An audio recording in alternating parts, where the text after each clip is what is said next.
The tech industry is making the news for higher salaries than ever and stock option offerings that are better than ever, thanks to the bull market. And now UX designers with 4 years of experience are asking for $280K total compensation. But is that sustainable? I'm a tech recruiter and I deal with high salary asks all the time.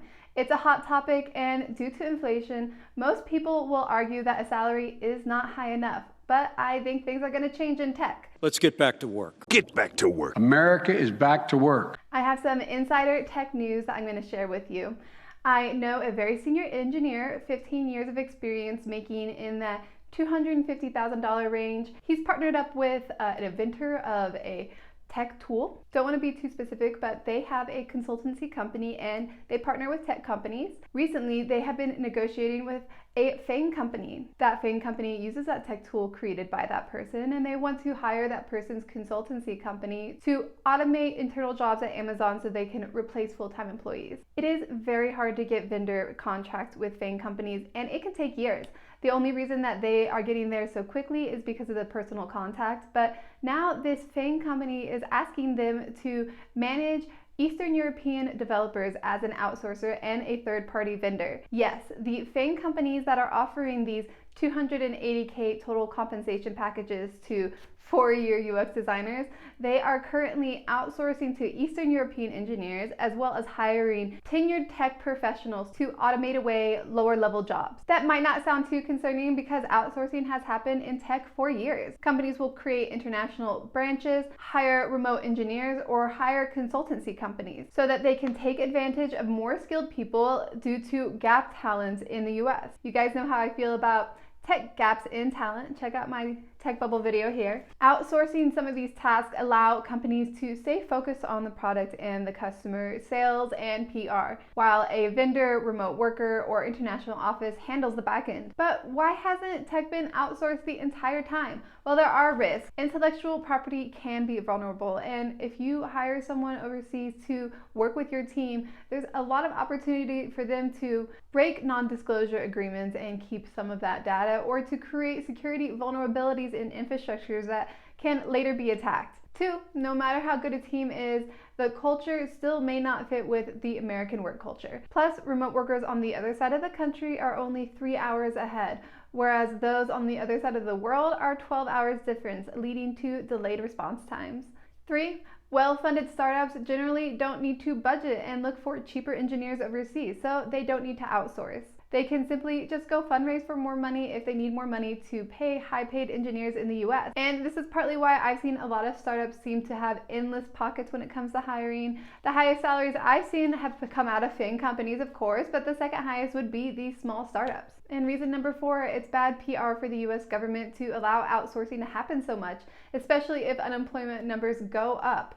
So what has changed that makes me think that outsourcing is going to increase in the tech industry? Well, it's salaries that have changed. Right now on YouTube, you can find people from Pakistan, India, Nigeria, Ukraine, giving tips to their viewers on how to get remote jobs in the US, sometimes part-time jobs that are paying domestically them very high salaries. Anytime you see a trend on YouTube or TikTok, you know that it's already hit the mass market. I get 3 to 5 messages a day from people overseas asking for an interview for my direct hire job, begging me to hire them on a contract-to-contract basis. And anytime I recruit off of a professional networking site like Reddit or Slack, I get a message from a consultancy company asking if I want to hire one of their engineers. It kind of reminds me of the housing market now, where strangers are spam messaging, calling, and texting homeowners asking them if they're ready to sell, almost to the point of being an annoying pest. This is not just a case of people overseas avoiding local opportunity because they want to work from home or they want higher salaries in America. Inflation is a global problem.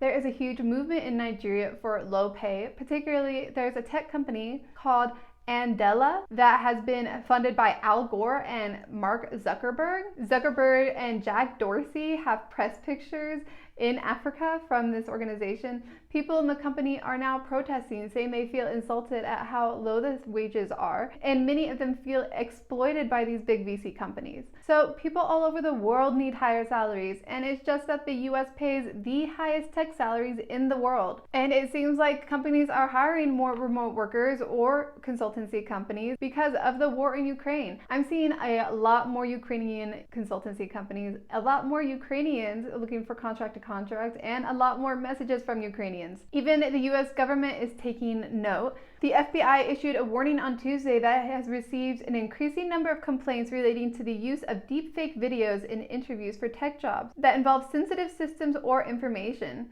These deepfake videos include realistic images of people, sometimes that will cough without moving their mouth, applying for database engineer or software engineer roles. But if these people get hired at the company, there's a tech risk. Even if they interview at the company, some companies make their tech challenge a part of the real workload. And that makes sense. You want to hire someone that can actually do the work instead of some arbitrary challenge, but then you're giving away your work to a candidate for fun. And that is a security risk, especially in a world where tech companies are competing across the globe, not just domestically. What I see happening in the next 3 to 5 years, people who have 10 to 15 years of experience in the industry now are going to start creating their own consultancy companies, trying to do gig projects for these larger companies, and eventually be asked to hire people overseas. Why do companies want that? Well, the consultancy company handles all of the tax and payment aspects. You have different employment laws in different countries, and you have different taxes when you pay people overseas. So it's easier to have a consultancy company deal with that, pay a little bit more of a fee, then pay a higher fee, then increase the workload internally to handle that increased paperwork. Or I see these companies continuing to open branches overseas.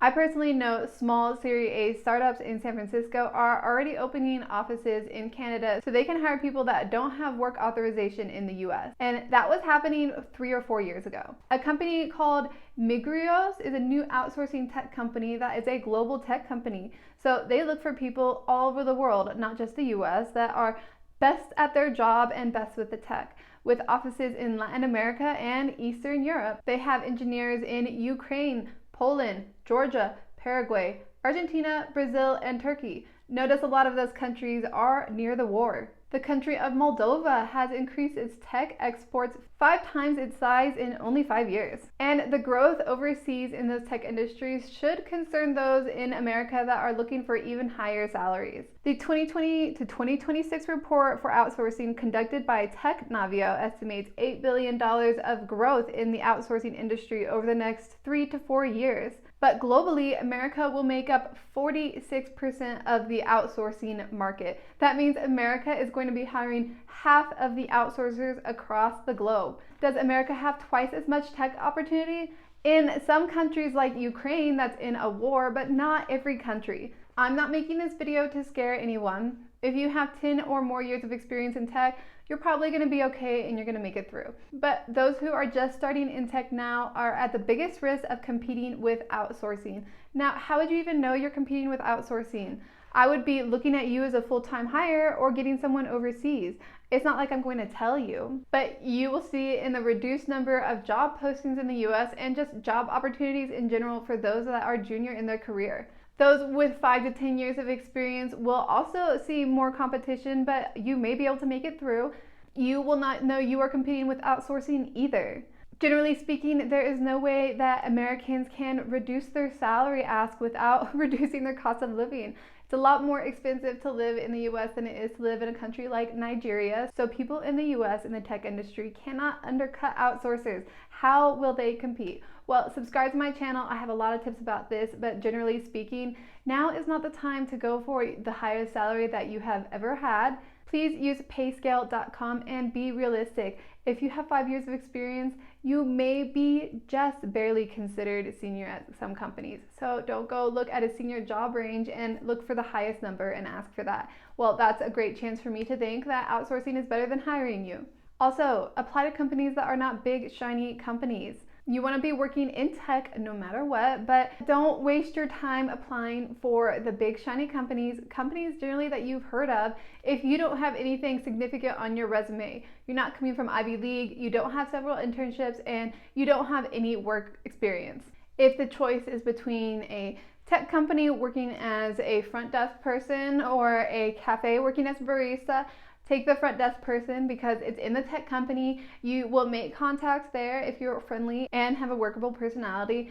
But please approach tech not like an industry where you are going to get rich. I know people 5 or 10 years further in their career than you got rich really easily from high-paying startups or just high salaries in general, but times are changing. So if you adapt now, it'll help your career long-term. If you want tips on how you can improve your job search, feel free to leave a comment below.